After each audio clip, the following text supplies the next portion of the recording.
बेहद करीब से और ये सारा नजारा देखकर काव्या टूट चुकी थी। अब आगे क्या होगा जानने के लिए सुनिए अगला भाग।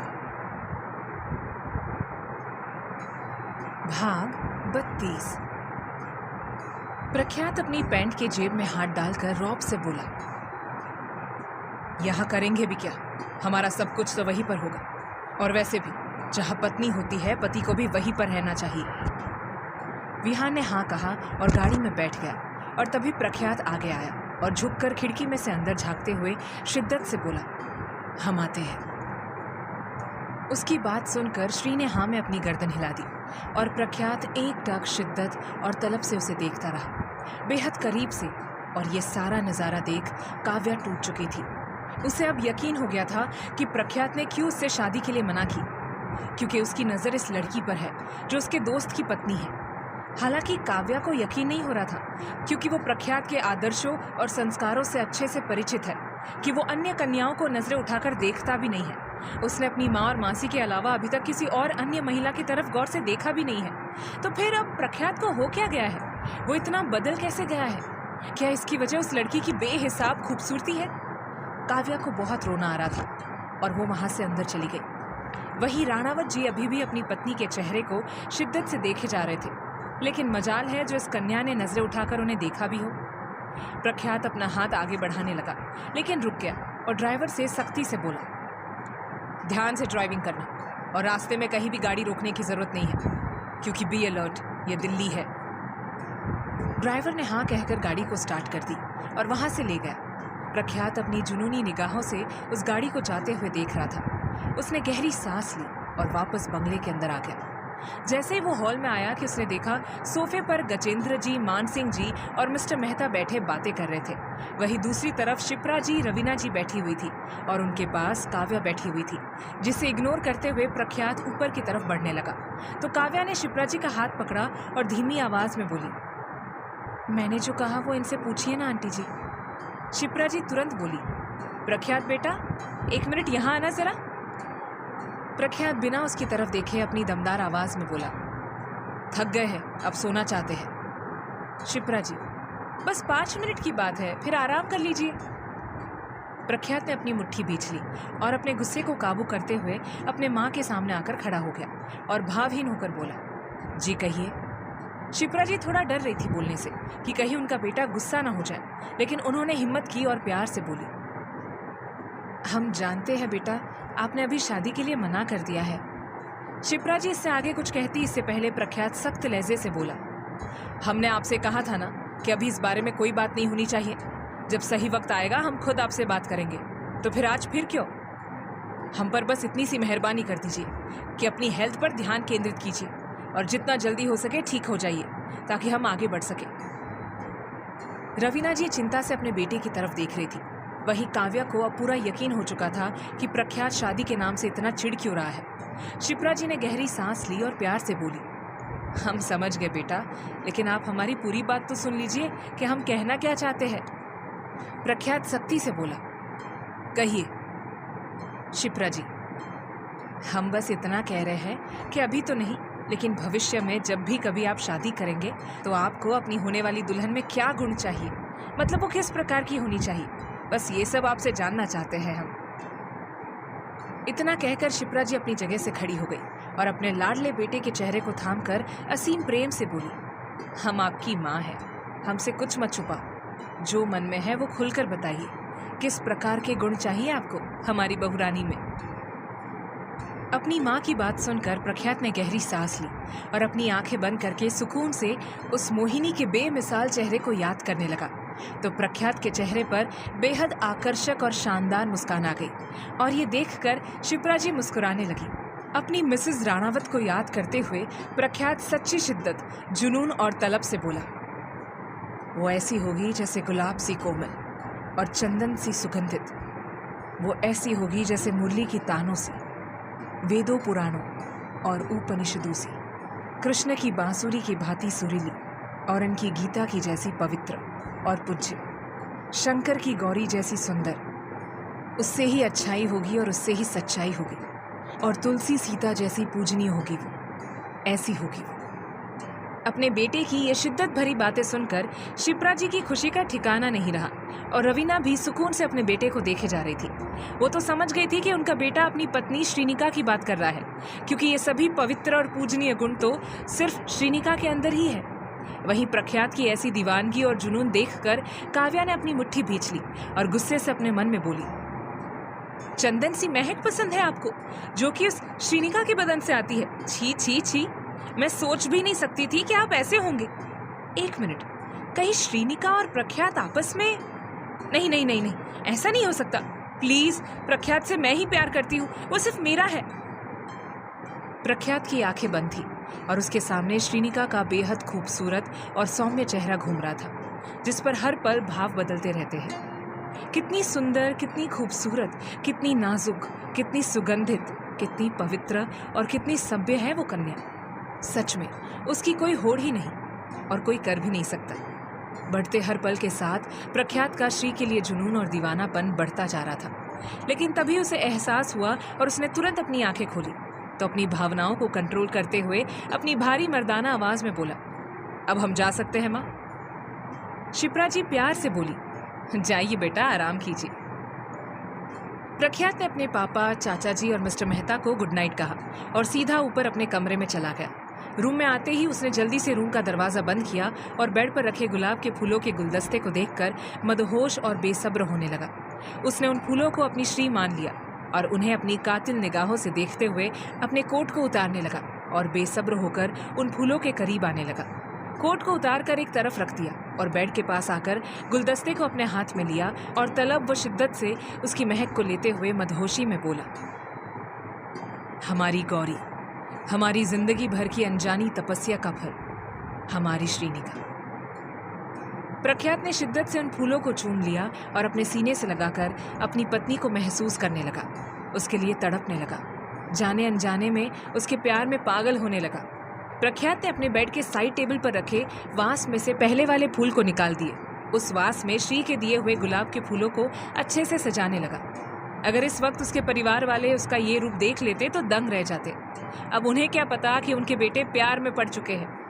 प्रख्यात उन फूलों को देखते हुए अपने शर्ट के बटन खोलने लगा और हद से ज्यादा जुनून में खोने लगा। उसने अपनी शर्ट उतार दी और आईने के सामने खड़े होकर अपनी जुनूनी निगाहों से अपने सीने को देखने लगा और अपनी बाहों में अपनी बीवी को महसूस करने लगा। अचानक ही उसके चेहरे पर मुस्कान आ गई और वो बाथरूम में कुछ देर बाद उसने डार्क ब्लू शर्ट और ब्लैक पैंट पहनी, हाथ में महंगी घड़ी पहनी और अपने शर्ट की स्लीव्स फोल्ड करके गाड़ी की चाबी लेकर रूम से बाहर निकल आया।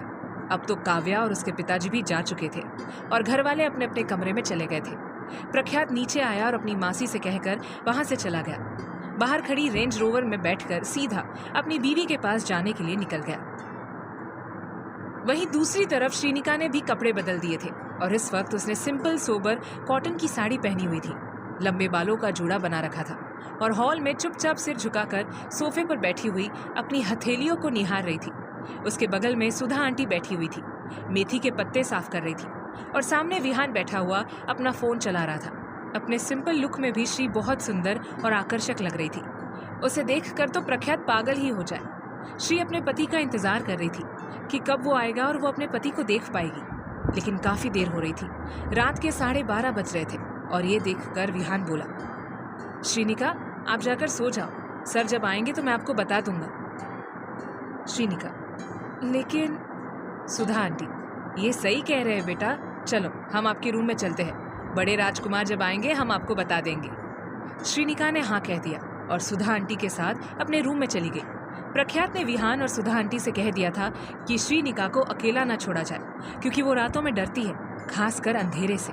श्रीनिका बेड पर बैठी हुई थी और अपनी चूड़ियों को आगे पीछे करते हुए सुधा आंटी से बातें करते हुए अपनी मीठी आवाज में बोली, क्या आपने इन्हें बचपन से देखा है? सुधा आंटी मुस्कुराते हुए बोली, आपके पतिदेव को सबसे पहले गोद में हमने ही लिया था। राजकुमार जी का जन्म दीदी के मायके में हवेली में हुआ था और पास में हम मौजूद थे। आपके पतिदेव जन्म से ही बड़े शांत और सौम्य हैं। हालांकि जब गुस्सा करते हैं तब तो भयंकर ही करते हैं। अभी भी याद है जब उन्होंने पहली बार चलना सीखा था, धीरे धीरे कैसे महल के आंगन में इधर से उधर भागते रहते थे और अपनी ही धुन में मगन रहते थे। बड़े प्यारे लगते थे। हम तो बड़े राजकुमार का बचपन एक बार फिर से जीना चाहते हैं। तो अब आपसे ही उम्मीद है कि आप दोनों मिलकर जल्दी से खुशखबरी दें और एक नन्हा सा राजकुमार राणावत परिवार में शामिल हो जाए, जो हमारे बड़े राजकुमार का अंश और वंश हो। सुधा आंटी की बात सुनकर शीनिका के गाल लाल हो गए। शर्म से पूरा बदन सिहर उठा और वो सोचने लगी कि उसका और प्रख्यात का बच्चा, यानी कि उन दोनों के मिश्रण से बना उनका अंश। ये सोचते ही उसके बदन में सिहरन दौड़ पड़ी और वो अपनी मुट्ठी भींचने लगी। तभी उसके कानों में रेंज रोवर गाड़ी का हॉर्न सुनाई दिया, जिसकी आवाज सुनते ही वो बेसब्र होकर अपनी जगह से उठकर रूम की खिड़की के पास आई और अपनी बड़ी बड़ी आंखों में शिद्दत और तड़प लिए नीचे देखने लगी तो अपार्टमेंट के लॉन में ब्लैक रेंज रोवर खड़ी थी। गाड़ी का दरवाजा खुलता है और उसमें से एक बेहद आकर्षक और हैंडसम आदमी बाहर निकलता है, जो नजर आते ही बड़ी स्टाइल और एटीट्यूड से अपनी गाड़ी का दरवाजा बंद कर लेता है और चाबी का बटन दबाकर कार को लॉक करके अपनी दाढ़ी को मसलते हुए आगे बढ़ने लगता है। तभी उसका दिल धक धक करने लगा और वो वहीं पर ठहर गया। उसके ठहरते ही श्रीनिका का दिल धक धक करने लगा और उसने अपनी साड़ी का पल्लू कसकर पकड़ लिया।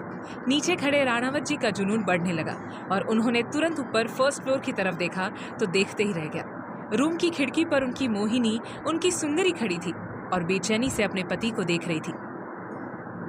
श्रीनिका को देखते ही प्रख्यात ने अपने धड़कते दिल पर हाथ रखा और उसे कातिल निगाहों से घूरते हुए तेजी से बिल्डिंग के अंदर आया। ये देखकर श्री का तन बदन सिहर उठा, सांसें तेज होने लगी और उसने अपने दिल पर हाथ रखकर अपने मन में कहा, वो आ रहे हैं हमारे पास, हमारे लिए। श्री अपनी भावनाओं से लड़ रही थी। तभी घर की डोरबेल बजती है, जिसकी आवाज सुनकर श्री सहम गई और सुधा आंटी तुरंत रूम से बाहर निकल गई। वही विहान ने घर का दरवाजा खोला तो सामने प्रख्यात को देखकर उसके चेहरे पर मुस्कान आ गई और वो बोला, आ गए आप। प्रख्यात घर के अंदर आया और साइड टेबल पर कार की चाबी रखते हुए अपने शर्ट के ऊपर के 2 बटन खोलते हुए अपनी दमदार आवाज में बोला, वैसे सब ठीक तो है? I mean, वो विहान, सब कुछ ठीक है, डोंट वरी।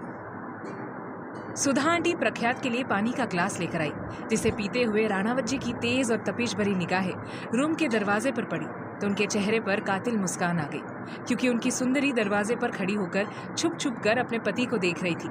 ये देखकर प्रख्यात ने एक घूंट में ही सारा पानी पी लिया और अपने होठों को बेहद आकर्षक तरीके से आपस में मिलाते हुए अपनी बीवी को देखने लगा तो वो शर्म से पानी पानी हो गई और रूम के अंदर भाग गई। ये देखकर प्रख्यात ने अपनी मुट्ठी भींच ली और बोला, विहान, अब आप जाओ और आराम करो।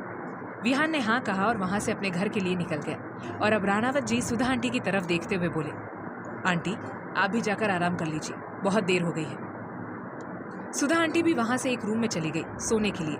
अब सब जा चुके थे और अब उन दोनों के बीच में कोई भी नहीं आएगा और राणावत जी अपनी पत्नी के साथ अकेले में कुछ वक्त बिता पाएंगे और बातचीत भी हो पाएगी। प्रख्यात ने हॉल की लाइट बंद कर दी और आंखों में जुनून और शिद्दत लिए अपने बेडरूम की तरफ बढ़ने लगे। रूम के दरवाजे पर दस्तक देकर उसने अंदर कदम रखे तो खिड़की के पास खड़ी श्री सहम सी गई और तभी रूम का दरवाजा अंदर से बंद हो गया। ये सुनकर श्रीनिका घबराने लगी, खुद में सिमटने लगी। अब आगे क्या होगा जानने के लिए सुनिए अगला भाग। भाग 33। सुधा आंटी प्रख्यात के लिए पानी का ग्लास लेकर आई, जिसे पीते हुए राणावत जी की तेज और तपिश भरी निगाहें रूम के दरवाजे पर पड़ी तो उनके चेहरे पर कातिल मुस्कान आ गई, क्योंकि उनकी सुंदरी दरवाजे पर खड़ी होकर छुप छुप कर अपने पति को देख रही थी। ये देखकर प्रख्यात ने एक घूंट में ही सारा पानी पी लिया और अपने होठों को बेहद आकर्षक तरीके से आपस में मिलाते हुए अपनी बीवी को देखने लगा तो वो शर्म से लाल हो गई और रूम के अंदर भाग गई। ये देखकर प्रख्यात ने अपनी मुट्ठी भींच ली और बोला, विहान, अब आप जाओ और आराम करो। विहान ने हाँ कहा और वहां से अपने घर के लिए निकल गया और अब राणावत जी सुधा आंटी की तरफ देखते हुए बोले, आंटी आप भी जाकर आराम कर लीजिए, बहुत देर हो गई है। सुधा आंटी भी वहां से एक रूम में चली गई सोने के लिए। अब सब जा चुके थे तो अब उन दोनों के बीच में कोई भी नहीं आएगा और राणावत जी अपनी पत्नी के साथ अकेले में कुछ वक्त बिता पाएंगे और बातचीत भी हो पाएगी।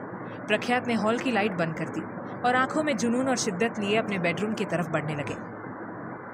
रूम के दरवाजे पर दस्तक देकर उसने अंदर कदम रखे तो खिड़की के पास खड़ी श्री सहम सी गई और तभी रूम का दरवाजा अंदर से बंद हो गया, जिसको सुनकर श्रीनिका घबराने लगी, खुद में सिमटने लगी। प्रख्यात ने अपनी बीवी को पीछे से ऊपर से नीचे तक देखते हुए अपनी आकर्षक और दमदार आवाज में कहा, सोई नहीं अभी तक? श्रीनिका खिड़की से बाहर देखते हुए अपनी मीठी आवाज में धीरे से बोली, नींद उड़ गई थी। प्रख्यात उसके जूड़े को देखते हुए उसके करीब आने लगा और अपनी दाढ़ी मसलते हुए बोला, किसने उड़ाई? ये सुनकर श्री ने अपनी साड़ी का पल्लू कसकर पकड़ लिया और हड़बड़ाते हुए बोली, जी क्या? प्रख्यात ठीक उसके पास में आकर खड़ा हो गया और बाहर देखते हुए अपनी भारी आवाज में बोला, हम कह रहे हैं कि आपकी नींद किसने उड़ाई? श्रीनिका ने छुपके से अपनी बाईं तरफ खड़े अपने हैंडसम और आकर्षक पति की तरफ देखा और बोली, पता नहीं, बस उड़ा दी। ये सुनकर प्रख्यात की आंखों में चमक आ गई। उसने तुरंत अपने बगल खड़ी अपनी पत्नी की तरफ देखा तो वो सहम गई और अपनी नजरें चुरा ली। ये देखकर राणावत जी के चेहरे पर आकर्षक मुस्कान आ गई और वो अपने पत्नी के गोरे गोरे गाल देखते हुए शिद्दत से बोले, एक बात पूछे? श्रीनिका अपनी हथेली देखते हुए बोली, जी। प्रख्यात उसकी खूबसूरती में खोते हुए बोला, हमारी तरफ से अपने माता पिता को दिल से शुक्रिया बोल देना। ये सुनकर श्री ने सवालिया नजरों से अपने पति को देखा तो वो उसके करीब आकर मदहोशी और दीवानगी से बोला, उन्होंने इतनी सुंदर कन्या को जो जन्म दिया हमारे लिए, तो शुक्रिया अदा करना हमारा दायित्व बनता है अपने सास ससुर को। अपने पति की बात सुनकर श्रीनिका के गाल लाल हो गए। उसने तुरंत अपनी नजरें झुका ली और मन ही मन खुश होने लगी। प्रख्यात ने देखा कि उसने खिड़की पर अपना हाथ रखा हुआ था और ये देखकर वो थोड़ा हिचकिचाते हुए और आदर से बोला, क्या हम आपके हाथ पर अपना हाथ रखते? श्री के बदन में हलचल होने लगी और वो समझ नहीं पा रही थी कि उसे क्या कहना चाहिए या कुछ नहीं कहना चाहिए। वो यूं ही खुद में सिमटने लगी और हिचकिचा रही थी और ये सब देखकर प्रख्यात बड़े आदर और शिद्दत से बोला, मिसेस राणावत। श्री को असीम सुख और सुकून मिला और वो भी शिद्दत से बोली, हाँ राणावत जी, हम पति हैं आपके, हमसे ये दूरियां कब तक बनाएंगी आप? आपको पता तो होगा कि एक पति पत्नी के बीच में किस प्रकार के रिश्ते होते हैं। अगर आपको पता ना हो तो हम आपको बता देंगे। कहिए, अभी बता दे। ये सुनकर श्री का तन बदन सिहर उठा और वो तुरंत बोली, मुझे सब पता है। प्रख्यात के चेहरे पर कातिल मुस्कान आ गई और वो बोला, तो आप हमें बता दीजिए ताकि दोनों को एक जैसा ज्ञान हो जाए और फिर बाद में आसानी रहेगी। श्रीनिका, किस बात की आसानी? प्रख्यात, तालमेल बनाने की मिसेस राणावत। ये सुनकर श्री ने कसकर अपनी आंखें भींच ली और उसका रोम रोम खिलने लगा। एक बार फिर से खामोशी छा गई और अनकही सी दूरी बन गई जिसे राणावत जी तो मिटाना चाहते थे, लेकिन शायद श्री अभी तैयार नहीं थी। प्रख्यात उसके खूबसूरत चेहरे को देखते हुए उसकी तरफ अपना हाथ बढ़ा देता है और उसके चेहरे पर आते बालों की लटों को एक तरफ करने लगता है तो उसकी उंगली श्री के गाल को छू जाती है, जिससे श्री का तन बदन सियर उठता है और वो तुरंत अपने पति के सामने पीठ करके खड़ी हो जाती है। तेज तेज सांस लेते हुए घबराने लगती है। ये देखकर राणावत जी अपनी मदहोशी में लीन होकर उसके करीब आते हैं और उसके जूड़े को एक झटके से खोल देते हैं, जिससे श्री के लंबे बाल बिखर कर सीधा प्रख्यात के चेहरे पर आते हैं। उनकी महक से प्रख्यात नशे में चूर होकर अपनी आंखें बंद कर लेता है और जुनून से कहता है, मिसेस राणावत, आपको कुछ नाम दे अपनी तरफ से। अपने आप की करीबी से श्रीनिका भी बहक रही थी और अपने सीने पर हाथ रखकर बेचैनी से बोली, हाँ। ये सुनते ही प्रख्यात उसके और करीब आया और उसने श्री की बाजुओं को पकड़कर उसे अपनी तरफ घुमाया और उसकी झुकी हुई पलकों को देखते हुए उसकी ठोड़ी को होले से पकड़कर उसके चेहरे को ऊपर उठाया और सच्ची शिद्दत से बोला, आप हमारी पत्नी हैं। मिस्टर प्रख्यात सिंह राणावत की मिसेस श्रीनिका राणावत है और हमारे लिए आप हमारी श्रीनिका यानी कि श्री हो। सोच रहे हैं कि अकेले में आपको श्री कहकर पुकारेंगे, जो सिर्फ हम कहेंगे और कोई नहीं। ये सुनकर उस कन्या ने हाँ में अपनी गर्दन हिला दी और एक बार फिर से उन दोनों के बीच में खामोशी छा गई। प्रख्यात उसकी झुकी हुई पलकों को देखते हुए शिद्दत और तलब से बोला, श्री। उफ! राणावत जी की आवाज में इतनी कसक और तलब थी कि श्रीनिका का पूरा बदन सियर उठा और वो अपने चेहरे को अपने हाथों में छुपाते हुए बोली, ओ राणावत जी प्लीज। अपनी पत्नी की ऐसी मासूमियत और खूबसूरती देखकर तो राणावत जी की आंखें चमक उठी और उन्होंने तुरंत श्री के हाथों को पकड़कर उसके चेहरे से दूर किया और बेहद आकर्षक तरीके से बोला, हमें गुलाब के फूलों से ज्यादा तो गुलाब के फूल देने वाली पसंद आ गई। सच कह रहे हैं, भा रही है आप हमें धीरे धीरे। श्रीनिका का दिल धक धक करने लगा और गाल लाल होने लगे। प्रख्यात उसके गुलाबी और रसीले होठों को देखते हुए तलब से बोला, तो फिर आपने क्या सोचा है कि हमें अपने रिश्ते में आगे बढ़ना चाहिए या अभी रुकना चाहिए? श्रीनिका ने अपनी नजरें फिर से झुका ली और शर्म से लाल होते हुए हिचकिचाते हुए बोली, मासी जी ने कहा है कि आगे बढ़ना चाहिए। प्रख्यात, मासी जी को बीच में मत लाइए।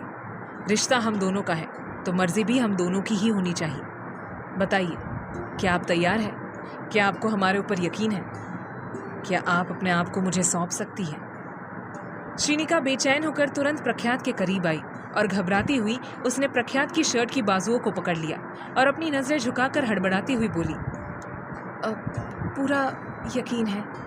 ये सुनकर प्रख्यात की निगाहों में सच्ची शिद्दत और स्नेह भर आया और उसने तुरंत अपनी बीवी के सिर पर उसके अभिभावक की तरह हाथ रखा और आदर भाव से बोला, श्री, हमारी बाहों में आओगी आप? श्रीनिका भावुक हो गई और तुरंत अपनी पकड़ मजबूत बना ली अपने पति की शर्ट पर। वहीं प्रख्यात ने हिम्मत करते हुए अपने हाथ आगे बढ़ाए और उसकी कमर और पीठ पर लपेटकर उसे अपने पास लेने लगा।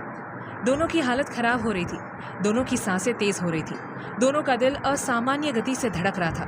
बेताबी और बेकरारी बढ़ती जा रही थी। धीरे धीरे दोनों एक दूसरे के करीब आने लगे और श्री भी अपनी बाहें फैलाकर अपने पति के पास आने लगी। दोनों की करीबी इतनी ज्यादा थी कि दोनों अपनी सांसें एक दूसरे में मिलते हुए महसूस कर पा रहे थे। अब राणावत जी से रहा नहीं गया और उन्होंने श्री की कमर को पकड़कर उसे सीधा अपनी बाहों में भर लिया और कस के पकड़ लिया। ये छुअन, ये एहसास, ये बदन की करीबी दोनों को पागल बना रही थी। अपने पति की बाहों में आते ही श्री एक अलग ही दुनिया में पहुंच गई थी। उसका पूरा बदन सिहर उठा था और कांप रहा था, लेकिन धीरे धीरे प्रख्यात उसकी पीठ सहलाने लगा और उन दोनों के बीच नजदीकियां बढ़ने लगी, जिससे उन दोनों के बदन में करंट सा लगा और वो दोनों एक दूसरे के और करीब आए। श्री ने भी अपने पति को पकड़ लिया और अपनी आंखें सुकून से बंद कर ली। दोनों एक दूसरे की बाहों में सुकून हासिल कर रहे थे और धीरे धीरे एक दूसरे के एकदम करीब आ रहे थे। अब प्रख्यात के हाथ श्री के कमर पर चल रहे थे और श्री अपनी आंखें बंद किए अपने पति की छुअन को महसूस कर रही थी। प्रख्यात ने उसके बालों में अपना मुंह घुसा दिया और उसे कस कर पकड़ कर बोला, श्री, कैसा लग रहा है आपको? श्रीनिका ने उसे और कसकर पकड़ लिया और बेचैनी से बोली, मैं कुछ नहीं जानती, मुझे बस आप चाहिए हो। ये सुनकर प्रख्यात ने उसे और कसकर पकड़ लिया और उसके बालों पर अपने होंठ और नाक रगड़ते हुए दीवानगी से बोला, I am only your Shri and you are only mine forever. इतना कहकर प्रख्यात ने उसे ऐसे ही पकड़कर सीधा दीवार से सटा दिया और उसकी बंद आंखों को देखकर बेताबी से बोला, श्री एक सुख है और सुकून भी, श्री एक तमन्ना है और नशा भी श्री है। श्री हमारी तपस्या का अनचाहा फल है जिसे अब हम जिंदगी भर ग्रहण करने जा रहे हैं। इतना कहते ही प्रख्यात ने श्रीनिका के माथे पर अपना माथा मिला दिया और वो दोनों तेज तेज सांसें लेने लगे। दोनों की आंखें बंद थी और वहीं श्री भी भावुक हो गई थी अपने पति की बात सुनकर। दोनों कुछ इस तरह एक दूसरे से माथा मिलाकर खड़े थे और तेज तेज सांसें ले रहे थे जैसे एक दूसरे में खो जाना चाहते हो। दोनों की आंखें बंद थी और अब धीरे धीरे प्रख्यात ने अपनी आंखें खोली और श्री के चेहरे को थामकर सच्ची शिद्दत और तड़प से बोला, कुछ दिनों बाद हम आउट ऑफ इंडिया जा रहे हैं और वहां अपने साथ आपको लेकर जाएंगे, क्योंकि अब आपके बिना एक पल भी नहीं रहा जाता श्री। ये सुनते ही श्रीनिका ने शर्म और हिचकिचाहट से अपने पति से दूरी बना ली और अपनी अदाएं दिखाते हुए उससे दूर होने लगी। ये नज़ारा देखकर प्रख्यात बेकाबू होकर उसकी तरफ बढ़ने लगा और धीरे धीरे श्री रूम का दरवाज़ा खोलकर रूम से बाहर निकल आई और प्रख्यात उसका दीवाना उसके पीछे पीछे चल दिया। वो अपनी बीवी को खा जाने वाली नज़रों से देख रहा था और देखते ही देखते वो दोनों किचन में पहुंच गए। श्रीनिका पूरी तरह से खिल चुकी थी, चेहरे की लालिमा छाई हुई थी और तन बदन की खुशी का कोई ठिकाना नहीं था। अपने पति को आता देख वो किचन की स्लैब से टिक गई और अपनी चूड़ियों को आगे पीछे करते हुए बेचैन होने लगी। अब आगे क्या होगा जानने के लिए सुनिए अगला भाग। भाग 34। दोनों की आंखें बंद थी और अब धीरे धीरे प्रख्यात ने अपनी आंखें खोली और श्री के चेहरे को थामकर सच्ची शिद्दत और तड़प से बोला, कुछ दिनों बाद हम आउट ऑफ इंडिया जा रहे हैं और वहां साथ में आपको भी लेकर जाएंगे, क्योंकि अब आपके बिना एक पल भी रहा नहीं जाता श्री। ये सुनते ही श्रीनिका ने शर्म और हिचकिचाहट से अपने पति से दूरी बना ली और अपनी अदाएं दिखाते हुए उससे दूर होने लगी। ये नज़ारा देखकर प्रख्यात बेकाबू होकर उसकी तरफ बढ़ने लगा और धीरे धीरे श्री रूम का दरवाज़ा खोलकर रूम से बाहर निकल आई और प्रख्यात उसका दीवाना उसके पीछे पीछे चल दिया। वो अपनी बीवी को खा जाने वाली नज़रों से देख रहा था और देखते ही देखते वो दोनों किचन में पहुंच गए। श्रीनिका खिल उठी थी, चेहरे की लालिमा छाई हुई थी और तन बदन की खुशी का कोई ठिकाना नहीं था। अपने पति को आता देख वो किचन की स्लैब से टिक गई और अपनी चूड़ियों को आगे पीछे करते हुए बेचैन होती रही। प्रख्यात उसके सामने वाली स्लैब से टिक कर खड़ा हो गया और बेहद आकर्षक तरीके से उसे देख रहा था। अपने पति की तपिश भरी निगाहों से श्री का दिल धक धक करने लगा और वो अपनी नजरें चुराने लगी। तभी प्रख्यात उसके करीब आने लगा और ये देखकर वो खुद में सिमटने लगी। राणावत जी उसके बेहद करीब आ गए और उसकी झुकी हुई पलकों को देखकर बोले, हमारे साथ बर्थडे सेलिब्रेशन करेंगी? श्रीनिका उसे सवालिया नजरों से देखने लगी तो वो आंखों में चमक लिए बोला, हम दोनों हमारा बर्थडे मनाते हैं जिसमें हम दोनों के अलावा और कोई नहीं होगा। ये सुनकर श्री को मन ही मन बहुत खुशी हुई और वो बोली, लेकिन घर पर केक नहीं है और हमें बनाना भी नहीं आता। प्रख्यात अपनी दाढ़ी मसलते हुए बोला, ऑर्डर कर देते हैं, अभी 15 मिनट में आ जाएगा। श्री ने हाँ में अपनी गर्दन हिला दी और प्रख्यात ने अपना फ़ोन निकालकर केक का ऑर्डर दे दिया। केक का ऑर्डर देने के बाद प्रख्यात ने एक नज़र अपनी पत्नी की तरफ देखा जो हर वक्त बस सिर झुकाकर खड़ी रहती है, ना कुछ बोलती है और ना ही कुछ करती है, बड़ी अजीब सी है। हालांकि राणावत जी समझ सकते हैं कि उसकी ज़िंदगी में उसके साथ कितना गलत हुआ है जिस वजह से वो ऐसी बन गई है। राणावत जी भी कुछ नहीं बोले, बस उसके चेहरे को गौर से देखने लगे और अपने दिल में बसाने लगे। वो अपनी बीवी की खूबसूरती देख रहे थे। उन्होंने गौर किया कि उसका झुमका ढीला पड़ गया था और कभी भी खुल सकता था। ये देखकर राणावत जी अपनी दमदार आवाज़ में मगर आदर से बोले, आपका झुमका खुल रहा है। श्रीनिका अपने कान पर हाथ लगाते हुए, जी। प्रख्यात बेचैन होकर उसके झुमके को देखकर बोला, तो क्या हम आपको ठीक से पहना दें? श्रीनिका असहज महसूस करते हुए बोली, नहीं। प्रख्यात शिद्दत से बोला, हमसे डर लगता है आपको, यकीन नहीं हमारे ऊपर? श्रीनिका नजरें झुकाकर धीमी आवाज में बोली, ऐसा कुछ नहीं है। प्रख्यात उसके कान के पास आकर अपनी आकर्षक आवाज में बोला, अब तो हमारा हक बनता है, अब तो ये सब हमारा ही है। श्रीनिका ने अपनी आंखें भींच ली और तेज तेज सांसें लेने लगी। वही प्रख्यात उसके कान के झुमके को छूता है जिसकी छुअन से श्री का रोम रोम खिल उठा और तन बदन में अलग ही उमंग दौड़ पड़ी। प्रख्यात ने बड़ी शिद्दत से उसके झुमके को ठीक किया और उसकी झुकी हुई पलकों को देखकर जुनून से बोला, हमारी बाहों में आकर कैसा लगा आपको? ये सुनकर श्री ने तुरंत उसकी तरफ पीठ कर ली और अपनी तेज तेज धड़कनों को महसूस करने लगी। प्रख्यात उसके करीब आया और उसके झुमके को हिलाते हुए बोला, एक बार और आना चाहेंगी? लेकिन इस बार हम पीछे से आपको अपनी बाहों में लेंगे। श्रीनिका का अंग अंग कांपने लगा और वह अपनी उंगलियों को मोड़ते हुए बोली, मेरी हिम्मत नहीं हो रही। प्रख्यात शिद्दत से बोला, हम है ना आपको सब कुछ देने के लिए, बस अपनी आंखें बंद कर लीजिए और शरीर को ढीला छोड़ दीजिए, आगे सब कुछ हम संभाल लेंगे। अपने पति की बात मानकर श्रीनिका ने अपने शरीर को ढीला छोड़ दिया और कसकर अपनी आंखें बंद कर ली। धीरे धीरे प्रख्यात उसके पास आने लगा और अपने हाथ आगे बढ़ाते हुए उसकी कमर और पेट पर लपेटने लगा। लेकिन राणावत जी के खुद के हाथ कांप रहे थे इस कन्या को इस तरह छूने से, लेकिन जुनून उन्हें रुकने नहीं दे रहा था। उन्होंने गहरी सांस ली और हिम्मत करते हुए अपनी बीवी की पतली और आकर्षक कमर को पकड़ ली और ये महसूस होते ही श्री ने अपने होठ भींच लिए। धीरे धीरे प्रख्यात के हाथ आगे बढ़ने लगे और उसने श्री को खुद से सटा दिया और उसके पेट पर अपने हाथ लपेट लिए। पत्नी के पेट पर हाथ रखकर उसे अपने करीब खींच लिया जिससे श्री की पीठ प्रख्यात के सीने से टकरा गई और दोनों आपस में खिल उठे। प्रख्यात ने उसके कंधे पर अपना सिर रख दिया और धीरे धीरे अपनी आंखें बंद करके अपनी बीवी के बदन से आती चंदन की महक को महसूस करने लगा। उसकी दाढ़ी श्रीनिका के कंधे पर चुभ गई तो उसने मुंह से बेहद हसीन आवाज निकाली, आह। ये आवाज सुनकर तो प्रख्यात का बदन एक्टिव हो गया और उसने श्रीनिका के कान में मदहोशी से कहा, दाढ़ी चुभ रही है श्री को? श्रीनिका ने अपनी मुट्ठी भींच ली और तेज तेज सांस लेते हुए बोली, हाँ। प्रख्यात उसकी ऐसी आवाजें सुनकर पागल हो रहा था। उसे क्या महसूस हो रहा था वो वही जानता है। उसने श्री के पेट को और कसकर पकड़ लिया और दीवानगी से बोला, और चुभाऊं आपको दाढ़ी? श्रीनिका शर्म से पानी पानी हो गई। उसने अपनी आंखें खोली और घबराते हुए बोली, नहीं, छोड़िए।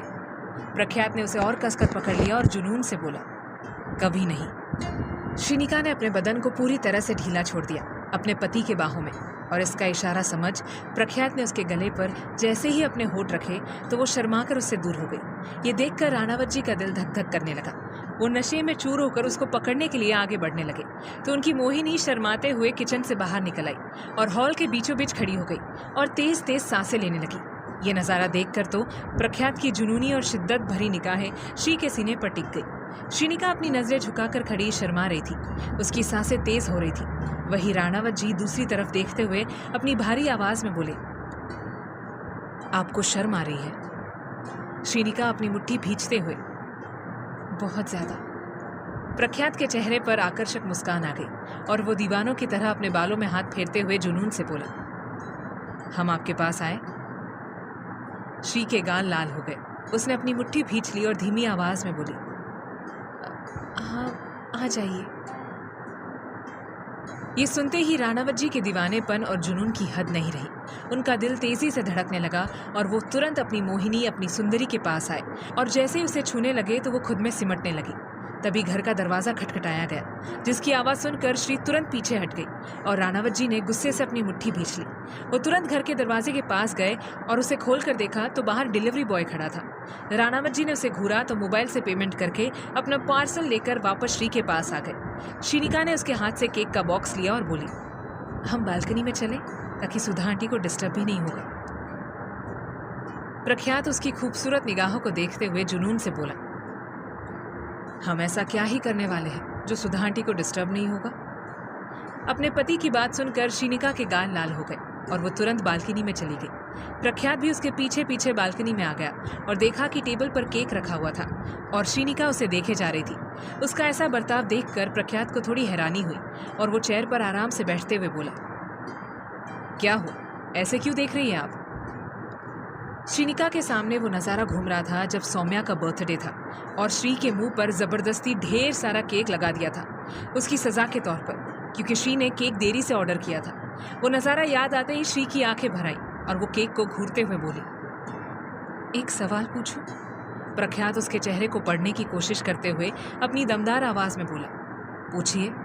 श्रीनिका, कर्मों का फल इसी दुनिया में मिलता है या मरने का इंतज़ार करना पड़ता है? प्रख्यात ने गहरी सांस ली और अपनी तेज और कुटिल निगाहों से केक को देखते हुए बेहद खतरनाक तरीके से बोला, दुनिया चाहे कुछ भी कहे, लेकिन हम जानते हैं कि जिंदा रहते हुए भी कर्मों का फल भोगना ही पड़ता है और ऊपर जाने के बाद भी दुर्दशा होती ही है। फिलहाल आपकी चाची और चाचा को हम इसी दुनिया में कहीं रहने लायक नहीं छोड़ेंगे। उसके बाद ऊपर बैठा है हमारा भगवान इन सब का हिसाब लेने के लिए। प्रख्यात की ऐसी बातें सुनकर श्रीनिका अपने ख्यालों से बाहर निकल आई और उसकी तरफ चाकू बढ़ाते हुए अपनी मीठी आवाज़ में बोली, ये लीजिए, केक कट कर लीजिए।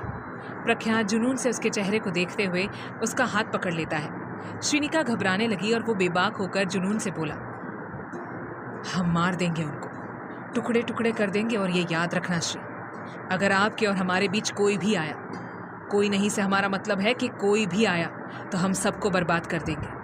यू हैव नो आइडिया हम क्या कर सकते हैं, किस हद तक जा सकते हैं जस्ट फॉर यू।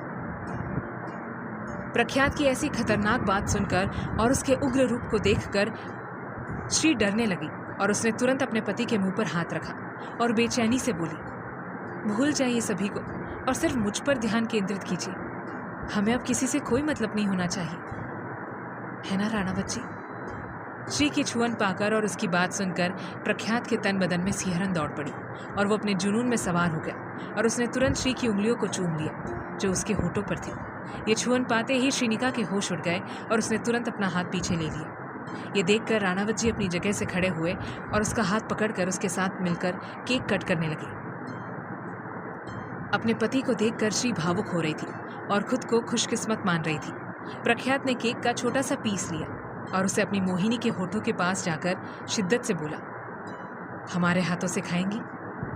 श्रीनिका ने अपना मुंह खोल दिया और प्रख्यात ने उसे केक खिला दिया। श्री ने भी हिचकिचाते हुए उसके मुंह की तरफ केक का छोटा सा पीस बढ़ा दिया और अपनी नजरें झुकाकर अपनी मनमोहक आवाज में बोली, हैप्पी बर्थडे राणावत जी।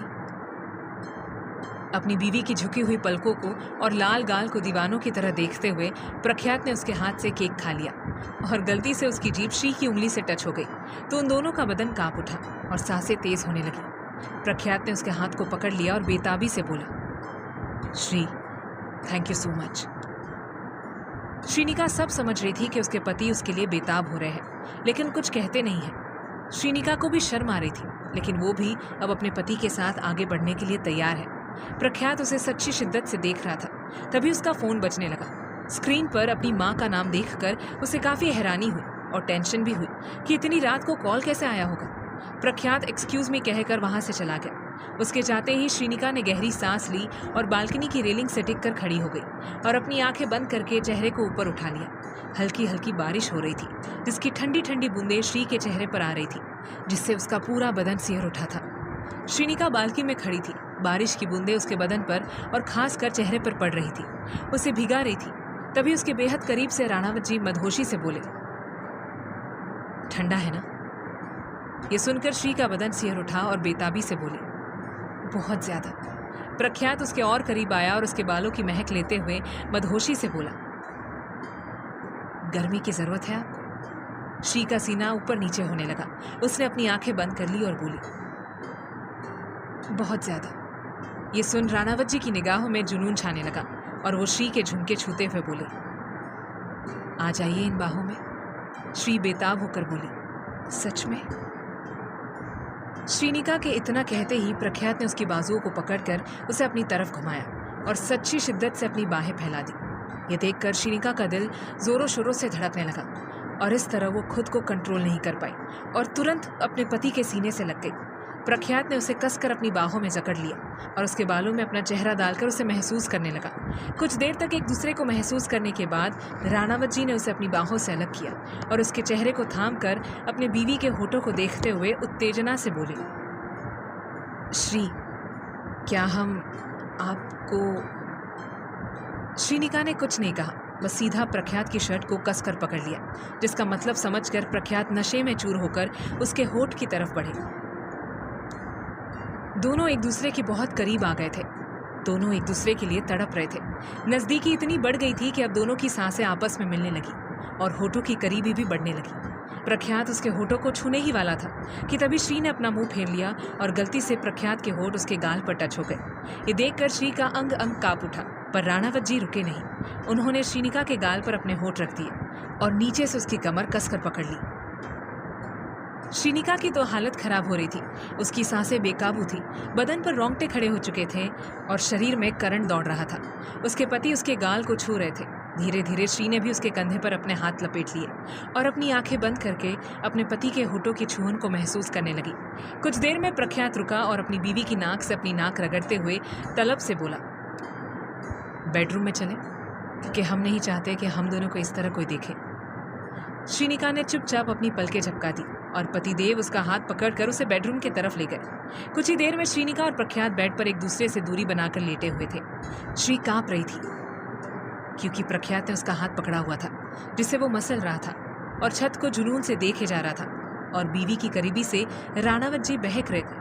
काफी देर तक खुद को कंट्रोल करने के बाद वो अपनी पत्नी की तरफ मुड़े और शिद्दत से बोले, क्या हम आपको गले लगा लें? आगे क्या होगा जानने के लिए सुनिए अगला भाग। भाग 35। धीरे धीरे श्री ने भी उसके कंधे पर अपने हाथ लपेट लिए और अपनी आंखें बंद करके अपने पति के होठों की छुअन को महसूस करने लगी। कुछ देर में प्रख्यात रुका और अपनी बीवी की नाक से अपनी नाक रगड़ते हुए जुनून और तलब से बोला, बेडरूम में चलें, क्योंकि मैं नहीं चाहता कि हम दोनों को इस तरह कोई देखे। श्रीनिका ने चुपचाप अपनी पलकें झपका दी और पतिदेव उसका हाथ पकड़कर उसे बेडरूम के अंदर ले गए। कुछ ही देर में श्रीनिका और प्रख्यात बेड पर एक दूसरे से दूरी बनाकर लेटे हुए थे। श्री कांप रही थी, प्रख्यात के इतने करीब थी। प्रख्यात ने उसका हाथ पकड़ा हुआ था, जिसे वो मसल रहा था और छत को जुनून से देखे जा रहा था और अपनी बीवी की करीबी से राणावत जी बहक रहे थे। काफी देर तक खुद को कंट्रोल करने के बाद वो अपने पत्नी की तरफ मुड़े और शिद्दत से बोले, क्या हम आपको गले लगा लें? अपने पति की आकर्षक और शानदार आवाज सुनकर और उसकी तपिश भरी निगाहों को खुद पर पकड़ श्री का तन उमंगित होने लगा। और उसने अपना हाथ छुड़ाकर तुरंत अपने पति की तरफ पीठ करके लेट गई। ये देखकर प्रख्यात के चेहरे पर आकर्षक मुस्कान आ गई और वो उसकी तरफ मुड़कर लेट गया और उसके लंबे बालों को देखने लगा जो बेड पर बिखरे हुए थे और बालों की चादर बना रहे थे। प्रख्यात मदहोश होने लगा और धीरे धीरे उसकी नज़र श्री की कमर पर पड़ी तो उसने अपने होंठ भींच लिए और अपनी मुट्ठी भींचकर खुद को कंट्रोल करने लगा। एक पति होने के नाते उसकी कई इच्छाएं हैं, लेकिन इन सब से बढ़कर उसके लिए अपनी पत्नी की इज्जत और उसकी मर्जी भी है। जिस दिन श्रीनिका पूरी तरह से सहमत होगी तभी प्रख्यात उसके साथ आगे के संबंध बढ़ाएगा। बड़ी मुश्किल से अपनी भावनाओं को कंट्रोल करते हुए भी राणावत जी तलब भरी निगाहों से उसकी गोरी और गठीली कमर को देख रहे थे। उन्हें वहां पर एक बड़ा सा तिल दिखाई दिया जिसे देखकर राणावत जी की तो नीयत ही डोलने लगी। उन्होंने अपनी नजरें श्री की कमर से हटाकर उसकी पीठ पर लाई तो उन्होंने देखा कि श्री का ब्लाउज काफी टाइट है और ये देखकर राणावत जी उसके करीब आए। जैसे जैसे वो करीब आ रहे थे वैसे वैसे श्री अपनी उंगलियां मोड़ती जा रही थी और तेज तेज सांसें ले रही थी। अपनी बीवी के करीब आकर राणावत जी ने उनके ब्लाउज की डोरी पर हाथ रखा। श्रीनिका का बदन कांप उठा और वो घबराने लगी। तभी प्रख्यात उसके कान में शिद्दत से बोला, श्री, आपका ब्लाउज काफी टाइट है। ये सुनकर श्री तेज तेज सांस लेते हुए बोली, हाँ। प्रख्यात ने उसके लंबे बालों को सहलाना शुरू कर दिया और जुनून से बोला, तो इसे थोड़ा लूज कर दीजिए, आपको राहत मिलेगी। ये सोचकर तो श्री कांपने लगी और वो बोली, क्या?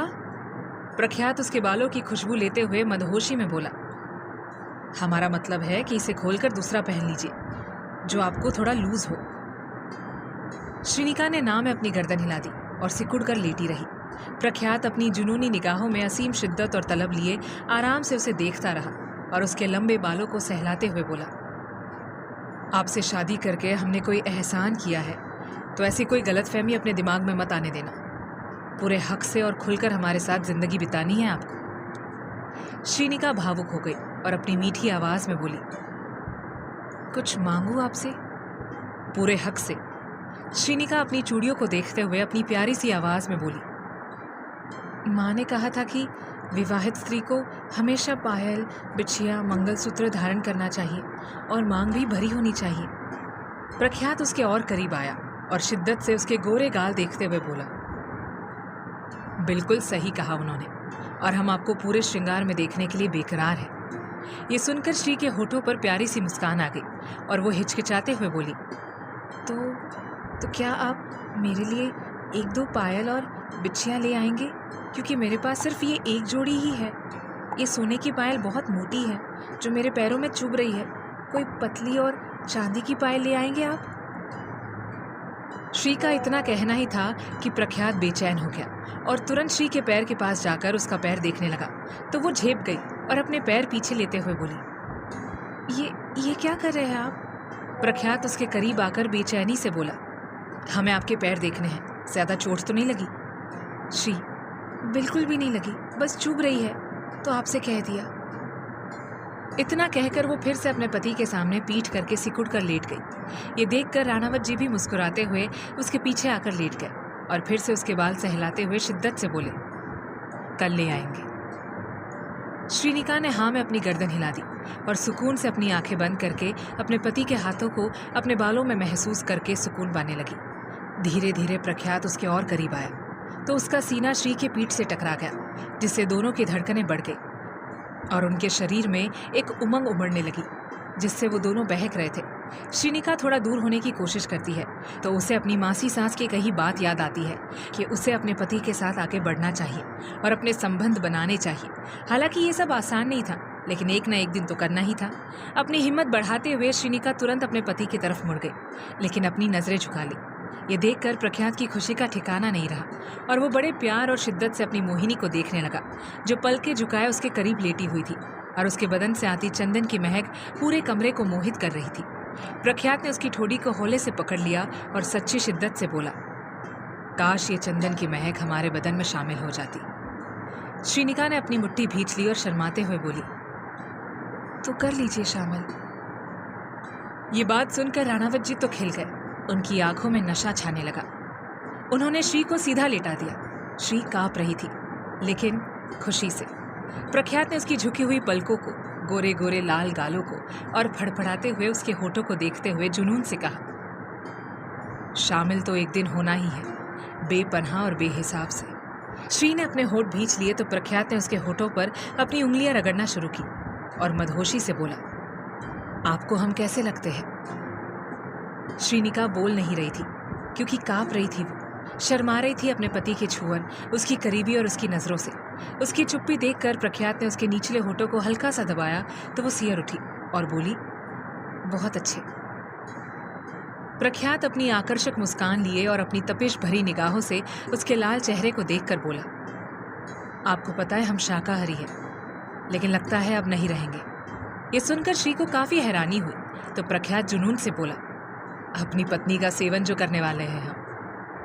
ये सुनते ही श्री ने अपने चेहरे को अपने हाथों से छुपा लिया और शर्माने लगी। उसकी ऐसी प्यारी हरकतें देखकर राणावत जी आह भरते हुए जुनून से बोले, कल हमारे साथ कहीं जाना है आपको। कहाँ पर? श्री ने पूछा। प्रख्यात उसके चेहरे के पास आया और उसके माथे पर अपने होठ रख दिए। अचानक हुई इस क्रिया से श्री दंग रह गई और उसने चादर को कसकर पकड़ लिया और तुरंत अपनी आंखें बंद कर ली। धीरे धीरे प्रख्यात शिद्दत से उसके माथे को चूमने लगा और वो उसे सुकून देने लगा। वो दोनों यूं ही उचित दूरी बनाकर भी एक दूसरे के करीब आ रहे थे। काफी देर तक अपनी पत्नी के माथे को चूमने के बाद प्रख्यात उसके बगल में लेट गया और अपनी बाहें फैलाकर दोनों ही छत को देख रहे थे और धीरे धीरे दोनों एक दूसरे के करीब आने लगे और देखते ही देखते श्रीनिका प्रख्यात की बाहों में समा गई और प्रख्यात ने कसकर उसे अपनी बाहों में भर लिया और दोनों ने अपने ऊपर ब्लैंकेट ओढ़ ली। चादर के अंदर वो दोनों एक दूसरे की बाहों में थे, एक दूसरे के हो जाना चाहते थे, लेकिन आराम से। अगले दिन सुबह 7 बजे श्रीनिका की आंख खुली और उसने खुद को अपने पति की बाहों में पाया। ये एहसास इतना सुंदर लग रहा था कि उसके चेहरे पर मुस्कान आ गई। वो अपने पति से थोड़ी दूर हुई और उसके शांत मगर बेहद आकर्षक चेहरे को गौर से देखते हुए बोली, किस्मत से हमें आप हमसफर के रूप में मिले हो, जैसे कि प्रार्थना को शब्द मिल गए। श्रीनिका के इतना कहते ही प्रख्यात करवट लेने लगा तो वो झेप गई और तुरंत बेड से उठकर बाथरूम में चली गई। कुछ ही देर में तैयार होकर एक बार अपने सोए हुए पति को देखकर रूम से बाहर निकल गई। उसके जाने के कुछ देर बाद प्रख्यात का फोन बजने लगा, जिसकी आवाज़ सुनकर वो तुरंत उठकर बैठ गया और मोबाइल स्क्रीन पर अपनी माँ का नाम देखते हुए उसने गहरी सांस ली और कॉल अटेंड करके बोला, शिप्रा जी, कंपनी में अचानक से इतना काम बढ़ गया कि राजा जी को घर आने की फुर्सत ही नहीं मिली। आजकल तो रातें भी बाहर गुजर रही है। प्रख्यात बेड से सिर टिकाकर आराम से बैठ गया और अपनी दमदार आवाज में बोला, इतना समझ लीजिए कि ये काम हमारे लिए खुद से भी ज्यादा जरूरी है। वैसे इतनी सुबह कॉल करने का कारण? शिप्रा जी खुशी से बोली, दिल्ली से 2 घंटे दूर जो हिल स्टेशन है वहां पर पूरा परिवार घूमने जा रहा है शाम को 4 बजे और कल शाम तक वापस लौट आएंगे, तो आपको भी हम सभी के साथ आना पड़ेगा बेटा जी। ये सुनकर प्रख्यात सीधे सटीक और स्पष्ट रूप से बोला, और हमारी ना है माँ, चलिए अब आपसे बाद में मिलते हैं। प्रख्यात ने कॉल कट कर दिया और अपने बालों में हाथ फेरते हुए बेड पर पड़ी सिलबटें देखकर आकर्षित होने लगा। कल रात दोनों कैसे एक दूसरे से लिपट कर सो रहे थे। उफ, ये भूलने जैसा नहीं था। वो अपनी जगह से खड़ा हुआ और बाथरूम में चला गया।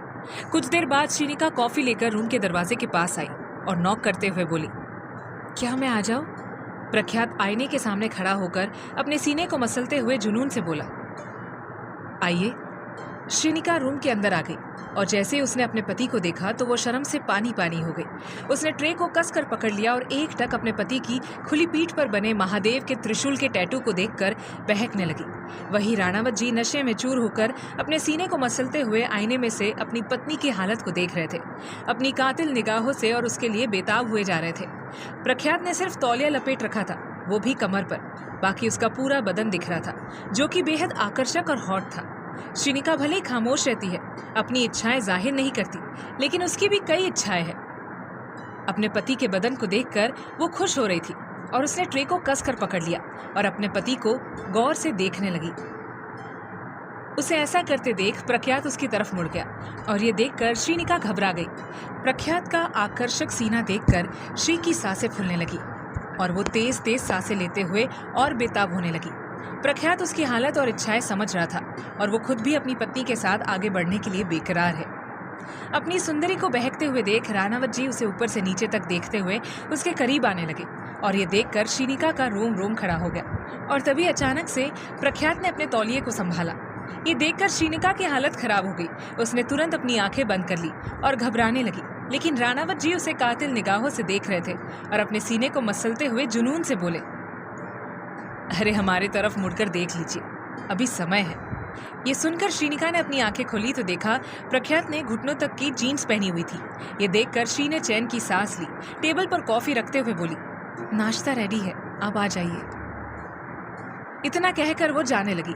तभी प्रख्यात ने उसके आगे अपनी डार्क ब्लू शर्ट कर दी और अपनी मर्दाना आवाज में बोला, बटन लगा देंगी?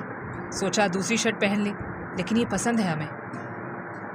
श्रीनिका उसके हाथ से शर्ट लेने लगी तो प्रख्यात शर्ट को पहनते हुए बोला, अब बटन लगाइए। श्रीनिका सब समझ रही थी कि पतिदेव क्या करना चाहते हैं, लेकिन उसे कोई दिक्कत नहीं थी। हालांकि उसकी सांसें तेज होने लगी थी इतने हैंडसम और हॉट आदमी के करीब आने से। वो सुई और धागा लेकर आई और शर्माते हुए बोली, बाहें फैला दीजिए। राणावत जी ने वैसे ही किया और श्री उनके करीब आकर शर्ट के बटन लगाने लगी। उसके हाथ कांप रहे थे, पूरे बदन पर रोंगटे खड़े हो रहे थे, क्योंकि एक तो प्रख्यात के बदन से आती आकर्षक महक और ऊपर से उसकी तपिश भरी निगाहें खुद पर पाकर वो शर्मा रही थी। धीरे धीरे प्रख्यात के हाथ आगे बढ़ने लगे और उसने श्री की कमर पर हाथ रख दिए। ये छुअन पाते ही वो झेप गई और गलती से सुई प्रख्यात के सीने में घुसा दी, जिससे प्रख्यात ने सुकून और सुख से अपनी आंखें बंद कर ली। ये देखकर श्री घबरा गई। उसने सुई को एक तरफ रखा और अपने पति के सीने पर हाथ रखकर बेचैनी से बोली, हे भोलेनाथ, ये मुझसे क्या हो गया? माफ कर दीजिए राणावत जी। श्री घबरा रही थी, वही उसके हाथ अपने सीने पर पाकर प्रख्यात बेकाबू और बेसब्र हुए जा रहा था। अब उसे नहीं रहा गया और उसने तुरंत ही श्री के गाल पर होठ रख दिए। श्री के हाथ हवा में रह गए और गाल पर मीठा सा दर्द हुआ, जिससे उसने अपने पति को और कसकर पकड़ लिया। प्रख्यात ने भी उसकी कमर को कसकर जकड़ लिया और उसके गाल पर अपने होठ रगड़ने लगा। धीरे धीरे उसके ऊपर वो दबाव बनाने लगा, लेकिन तभी श्री ने उसे धक्का दे दिया और शर्माती हुई रूम से बाहर भाग गई। प्रख्यात की कातिल मुस्कान और गहरी हो गई। श्री बाहर डाइनिंग टेबल के पास खड़ी कांप रही थी और अपने गाल पर हाथ रखकर शर्म से बोली, उन्होंने मेरा गाल काट लिया महादेव, हे भोलेनाथ। उसके इतना कहते ही उसके कानों में बेहद आकर्षक और दमदार आवाज आई, आगे भी बहुत कुछ होगा, बेताब है हम। आगे क्या होगा जानने के लिए सुनिए अगला भाग।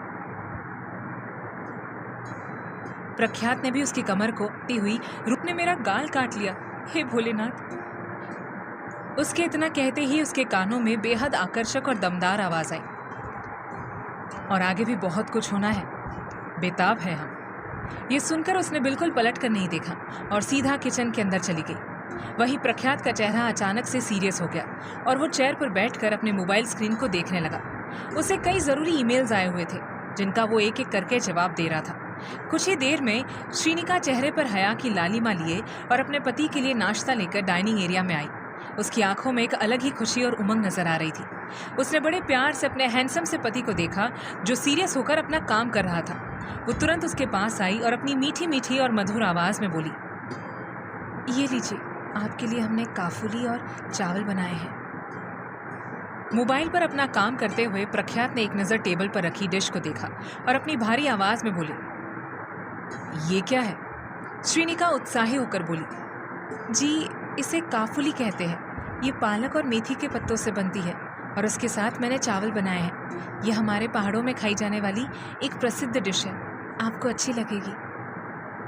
प्रख्यात उस प्लेट को देखते हुए अपनी दमदार आवाज में मगर आदर से बोला, देखिए अच्छी बात है आपने ये बनाया है, लेकिन क्या है ना कि हम खाने के मामले में ज़रा चूजी हैं।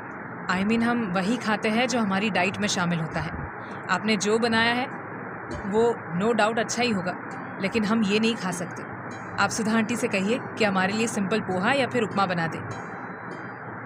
ये सुनकर श्रीनिका की खुशी एक पल में गायब हो गई। उसका सुंदर सा चेहरा मुरझा गया। उसने अपने दिल पर पत्थर रखकर उस प्लेट को उठाया और सीधा किचन में चली गई। उसके जाते ही प्रख्यात के चेहरे पर कातिल मुस्कान आ गई और वो दोहराते हुए बोला, काफुली और चावल, चलिए आज इसे भी अपनी डाइट में शामिल कर देते हैं। प्रख्यात अपना काम करने लगा। कुछ ही देर में उसके लिए गर्मा गर्म पोहा सर्व कर दिया गया, जिसे खाकर वो तुरंत अपनी जगह से खड़ा हुआ और आगे बढ़ते हुए बोला, श्री रूम से हमारा लैपटॉप ला दीजिए। श्री चुपचाप कमरे में चली गई और टेबल पर रखे लैपटॉप बैग को लेकर रूम से बाहर निकल आई और लैपटॉप बैग अपने पति को दे दिया। राणावत जी ने बैग लिया और इधर उधर देखते हुए अपनी दमदार आवाज में बोले, हम जा रहे हैं, शाम तक लौट आएंगे, तब तक अपना ख्याल रखना और ज्यादा बाहर जाने की जरूरत नहीं। इतना कहकर वो तुरंत वहां से चला गया और ये देखकर श्री का चेहरा पूरी तरह से उतर गया। सच में आज तो प्रख्यात कुछ ज्यादा ही जल्दी में था। उसने ठीक से अपनी पत्नी को देखा भी नहीं और चला गया। हमारी मासूम मोहिनी का रूप खिलने लगा था अपने पति की वजह से, लेकिन अब वो उदास होकर सीधा बालकनी में चली गई और अपनी बड़ी बड़ी आंखों से नीचे देखने लगी तो गाड़ी के पास खड़ा प्रख्यात किसी से कॉल पर बात कर रहा था और गुस्से में बोल रहा था। बात करते हुए वो बार बार अपने होठ भींच रहा था और उसकी वो काली गुस्सैल नजरों को देखकर श्री ने अपने पल्लू को कसकर पकड़ लिया और बोली, आज कितने दिनों बाद इन्हें इतने गुस्से में देख रही हूँ, लगता है कोई बड़ी बात है तभी ऐसे बर्ताव कर रहे हैं। हे भोलेनाथ, इनके जीवन से सारी तकलीफें मिटा दीजिए। ये सच में बहुत अच्छे और नेक इंसान है। मेरे लिए इन्होंने अपनी पूरी जिंदगी दांव पर लगाई है। एक अजनबी लड़की से शादी करके उसकी पूरी जिम्मेदारी निभा रहे हैं। इनकी हर मनोकामना पूर्ण करना भगवान। श्रीनिका अपने पति को देखे जा रही थी जो गुस्से में गाड़ी में बैठ गया और अभी भी फोन पर बात करते हुए गुस्सा कर रहा था। उसके जाते ही श्रीनिका खामोशी से सामने देखने लगी। वहीं प्रख्यात अपनी कंपनी पहुंचने से पहले एक बड़ी सी ज्वेलरी शॉप के लिए निकल गया। उसकी कार पार्किंग एरिया में रुकी और वो अपने सीरियस और सख्त चेहरे पर उगी दाढ़ी को मसलते हुए शॉप के अंदर चला गया। वहीं उसे अंदर जाते हुए बगल वाली शॉप के पास खड़ी काव्या ने देख लिया और वो दंग रह गई। प्रख्यात ज्वेलरी शॉप में क्यों गया था? यही सोचते हुए उसने अपने दुपट्टे से अपने चेहरे को कवर किया और शॉप के अंदर घुसकर प्रख्यात को ढूंढने लगी जो एक काउंटर पर खड़ा होकर तरह तरह की पायल देख रहा था। ये देखकर तो काव्या के होश उड़ गए और वो छुपते छुपाते आगे आई और प्रख्यात की बातें सुनने लगी। प्रख्यात एक पायल देखते हुए बोला, ये तो चांदी की पायल है, लेकिन हमारे में तो सोने की पायल पहनाई जाती है। सोने की पतली पायल दिखाइए। शॉपकीपर, सर सोने की तो मोटी पायल ही है, आप चांदी की पायल ले लीजिए, हर तरह की मिल जाएगी और वैसे भी सोना पैरों में नहीं पहना जाता। प्रख्यात गहरी सांस लेते हुए अपनी दमदार आवाज में बोला, सही कह रहे हैं आप, और हमारे धर्म में भी कमर से नीचे सोने के गहने धारण नहीं किए जाते हैं। और वैसे भी सोने की पायल परिपक्व महिला ही पहन सकती है, कोई नाजुक सी कन्या नहीं, वरना उनके ऊपर गलत असर पड़ता है और हमारी कन्या के मामले में हम कोई रिस्क नहीं ले सकते। चलिए आप हमें चांदी की पायल ही दिखाइए। ये सब कहते हुए प्रख्यात के दिमाग में यही चल रहा था कि हमारी धार्मिक मान्यताओं के अनुसार सोना लक्ष्मी का स्वरूप होता है, इसलिए सोने को कमर से नीचे नहीं पहनते हैं।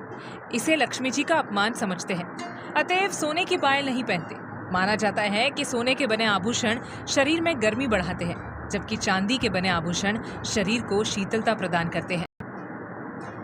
ये ख्याल आते ही प्रख्यात बेताबी से अपने मन में बोला,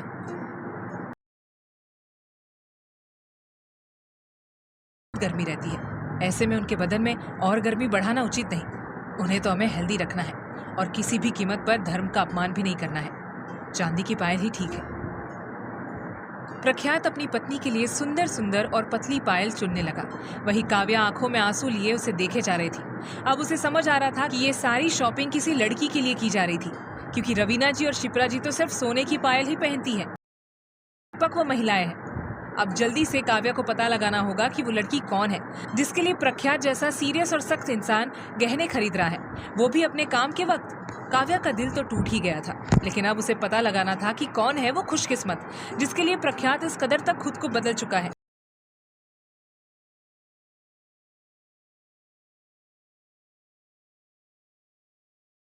मर्यादित दूरी बनाकर ही रखता होगा। वैसे भी प्रख्यात अन्य स्त्रियों को देखता तक नहीं है, लेकिन श्री के साथ उसके संबंध थोड़े अलग है, ऐसा काव्या को लगा।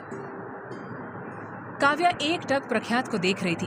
राणावत जी ने अपनी शॉपिंग की और पेमेंट करने के बाद अपना सामान लेकर वहां से जाते हुए अपनी दमदार और रौबदार आवाज में मगर धीरे से बोले, शर्म को भी शर्म आ गई होगी, लेकिन मिस काव्या को कोई शर्म और तहजीब नहीं है कि इस तरह किसी के व्यक्तिगत जीवन में नहीं घुसा जाता और उन पर बेमतलब की नजरें नहीं रखी जाती।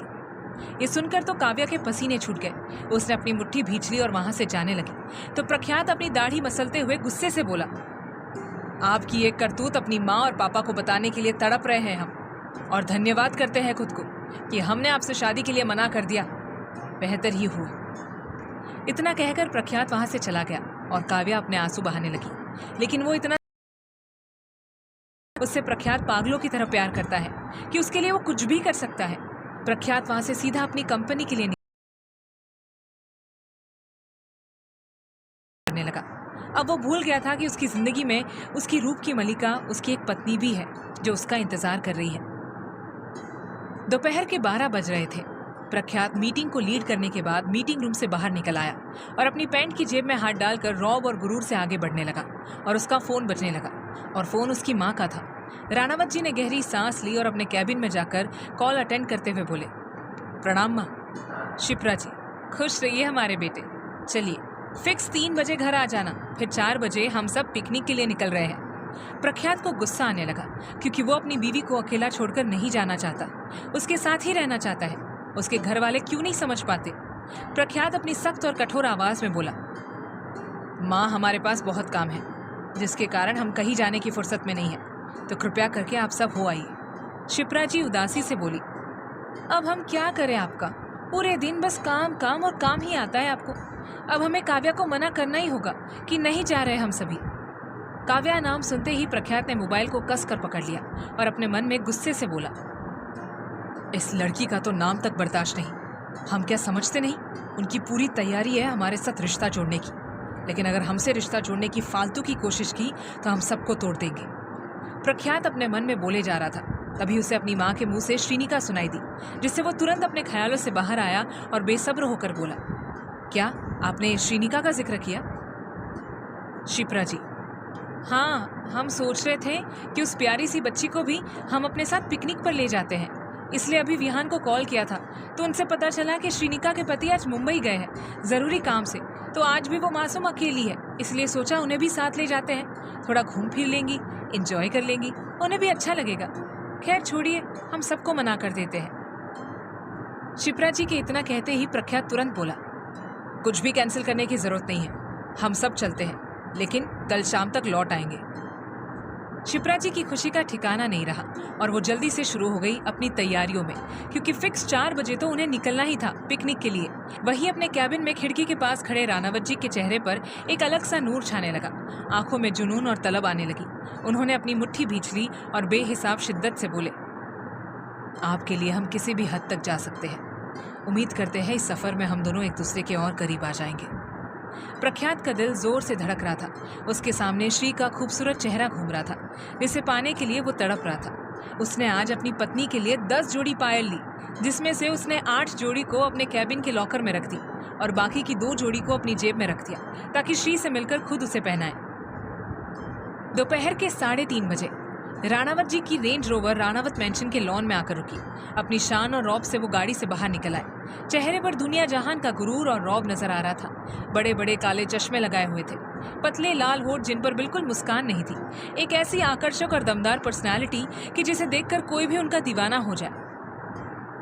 जैसे ही उन्होंने अपने कदम लॉन में रखे, वैसे ही उनका दिल धक धक करने लगा। उन्होंने अपनी मुट्ठी भींच ली और दूसरे हाथ से अपना चश्मा उतारकर बेताबी और बेकरारी से बंगले के अंदर और इधर उधर देखने लगे, क्योंकि उन्हें एहसास हो गया था कि उनकी पत्नी यहीं कहीं है। वहीं बंगले के हॉल में रवीना जी के पास में सिर झुकाकर श्रीनिका खड़ी थी, विहान के साथ में। उसका तन बदन सिहर उठा। उसे भी एहसास हुआ था कि उसके पतिदेव आ चुके हैं और अब वो उनकी जुनूनी निगाहों से कैसे बचेगी। प्रख्यात तेजी से बंगले के अंदर जाने लगा और हॉल में आते ही उसे अपनी पत्नी दिखाई दी, जो कितनी सुंदर और प्यारी लग रही थी। उफ, आज उसने लाल रंग की शिफॉन की साड़ी पहनी थी, जिसमें वो और भी ज्यादा गोरी दिख रही थी। राणावत जी तो अपनी जगह पर जम से गए और अपनी शिद्दत भरी निगाहों से दूर खड़ी अपनी पत्नी को देख देख कर बावले होने लगे। वहीं सोफे पर बैठी काव्या की नजर जब प्रख्यात पर पड़ी तो वो हैरान रह गई, क्योंकि वो जिन नजरों से देख रहा है वो काफी अजीब लगा। काव्या ने उसकी नजरों का पीछा किया तो पाया कि प्रख्यात इन नजरों से श्रीनिका को देख रहा था। बार बार काव्या का दिल टूट रहा था। वो तो पिकनिक पर जाना भी नहीं चाहती थी, लेकिन जैसे ही उसे पता चला कि श्री भी आ रही है तो वो भी तैयार हो गई, ये पता लगाने के लिए कि आखिर में प्रख्यात और श्रीनिका के बीच में चल क्या रहा है। प्रख्यात अपनी जुनूनी और शिद्दत भरी निगाहों से अपनी पत्नी को देख रहा था और वो सिहर रही थी, इसलिए वो पूरी तरह से मुड़ गई और अपनी चूड़ियों को आगे पीछे करने लगी। उसकी ऐसी हरकत देखकर राणावत जी के चेहरे पर आकर्षक मुस्कान आ गई और वो अपनी भारी मर्दाना आवाज में बोले, तो आप सब तैयार हैं? प्रख्यात की भारी आवाज सुनकर सभी ने उसकी तरफ देखा तो सबके चेहरे पर मुस्कान आ गई और गजेंद्र जी बोले, बस सब तैयार हो चुके हैं, अब आप भी जल्दी से तैयार होकर आ जाइए, फिर चलते हैं। प्रख्यात ने एक नजर अपनी पत्नी की तरफ देखा और फिर ऊपर चला गया। कुछ देर बाद राणावत जी ब्लैक जीन्स और ब्लैक हुडी पहने, आंखों पर काला चश्मा लगाए बाहर लॉन में आ गए। उफ, इस इंसान का ऑरा ही अलग है, बिल्कुल डैशिंग और हॉट। प्रख्यात ने सोच लिया था कि सफर में वो श्रीनिका के साथ ही बैठेगा अपनी रेंज रोवर में, इसलिए वो उसे ढूंढने लगा, पर वो दिखी नहीं। वो आगे बढ़ने लगा और सबसे आगे वाली गाड़ी के पास जाकर देखा। श्रीनिका अपनी मासी सास के पास चिपक कर बैठी हुई थी और अंदर कोई नहीं था। ये देखकर प्रख्यात ने अपनी मुट्ठी भींच ली और गुस्से से मगर धीमी आवाज में बोला, मासी, इन्हें तो कुछ समझ आता ही नहीं है, लेकिन आप तो सब जानती है, फिर इन्हें क्यों अपने पास बिठा लिया? श्रीनिका ने अपनी नजरें झुका ली और रवीना जी बोली, ये खुद अपनी मर्जी से हमारे पास आई है, हम तो इन्हें आपकी रेंज रोवर में भेज रहे थे। ये सुनकर प्रख्यात ने अपनी सख्त और कठोर नजरों से श्री की तरफ देखा और गुस्से से बोला, क्यों, हमारे पास कांटे लगे हैं जो आपको हमारी गाड़ी में नहीं बैठना था? आपके भैया भी हमारी गाड़ी में ही बैठ रहे हैं, तो आप मोहतरमा यहाँ क्या कर रही है? श्रीनिका धीमी आवाज में बोली, किसी को पता नहीं चलना चाहिए, इसलिए यहाँ पर बैठ गए। ये सुनते ही प्रख्यात ने गाड़ी पर जोर से मुक्का मारा और ये देखकर रवीना जी और श्री झेप गई। श्री तो डर के मारे रवीना जी से चिपकने लगी। तभी रवीना जी बोली, ऐसे मत गुस्सा कीजिए बेटा, देखिए ये डर रही है। प्रख्यात अपने दांत पीसते हुए गुस्से से बोला, आपको चिंता करने की जरूरत नहीं है, हम ये सब कुछ संभाल लेंगे। खैर, बैठी रहिए यहीं पर। इतना कहकर प्रख्यात गुस्से से वहां से चला गया। उसके जाते ही प्यारी सी श्री की आंखों में आंसू भर आए और ये देखकर रवीना जी उसके चेहरे को थामकर प्यार से बोली, आदत से लाचार है वो अपने गुस्से में, अब रोइए मत, आगे चलकर हम आपको उनके पास भेज देंगे, बस सब कुछ हमारे ऊपर छोड़ दीजिए। प्रख्यात गुस्से से अपनी गाड़ी की तरफ बढ़ रहा था। तभी शिप्रा जी हिचकिचाते हुए बोली, बेटा, काव्या को भी अपनी कार में बिठा लीजिए। प्रख्यात ने अपनी मुट्ठी और कसकर भींच ली और अपनी गाड़ी में बैठते हुए सख्त आवाज में बोला, हमें हमारी गाड़ी में कोई और नहीं चाहिए। इतना कहकर उसने अंदर बैठकर गाड़ी का दरवाजा बंद कर दिया और विहान भी आगे ड्राइवर के बगल में बैठ गया। आगे क्या होगा जानने के लिए सुनिए अगला भाग। भाग 37। प्रख्यात गुस्से से वहां से चला गया।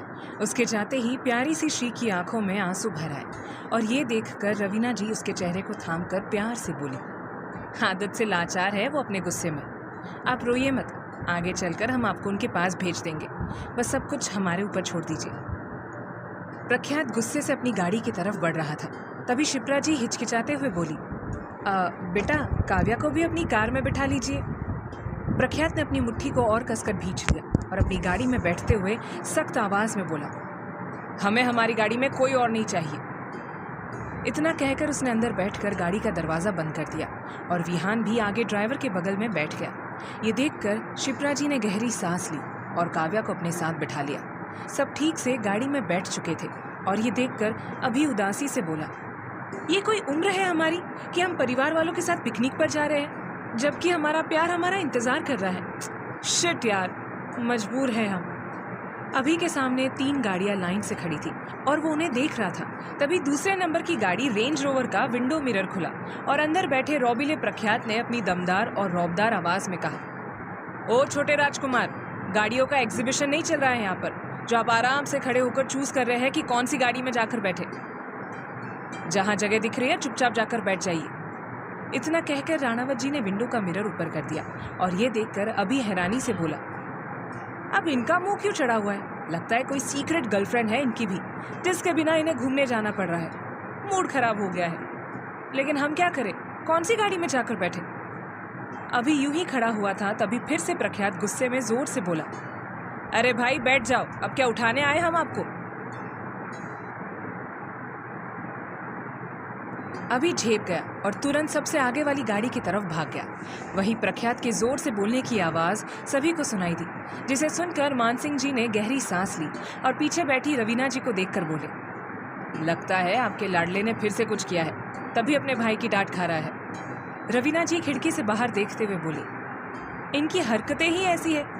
अच्छा है जो प्रख्यात इन्हें कंट्रोल में रखते हैं, वरना ये जनाब तो सीधा घर में बहू लेकर आए ऐसे है।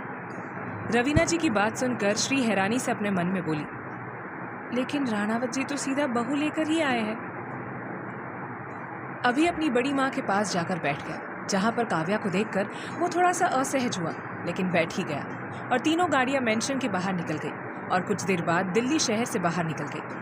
पूरे रास्ते प्रख्यात का मुंह चढ़ा हुआ था और वो एक पत्थर की मूर्ति बनकर बैठा हुआ था। ये देखकर विहान बोला, अरे आप तो सच में नाराज ही हो गए उनसे। आगे जाकर एक रेस्टोरेंट में गाड़ी रुकेगी और मैं खुद श्रीनिका को यहाँ ले आऊंगा। वैसे भी वो मेरी बहन है तो उन्हें यही होना चाहिए। प्रख्यात ने सीट से सिर टिका लिया और आंखें बंद करके सुकून से बोला, श्रीनिका। उसका इतना ही कहना था कि आगे वाली गाड़ी में बैठी श्री का दिल धक धक करने लगा। अचानक ही उसे बहुत अच्छा लगने लगा और उसके आसपास बेहद खूबसूरत माहौल पैदा होने लगा। उसने अपने मंगलसूत्र को कसकर पकड़ा और अपने मन को बेताबी और बेचैनी से बोली, मुझे आपके पास आना है राणावत जी, सिर्फ आपके पास। उसकी पुकार इतनी सच्ची और शिद्दत भरी थी कि दूसरी गाड़ी में बैठे प्रख्यात ने अपनी आंखें खोली और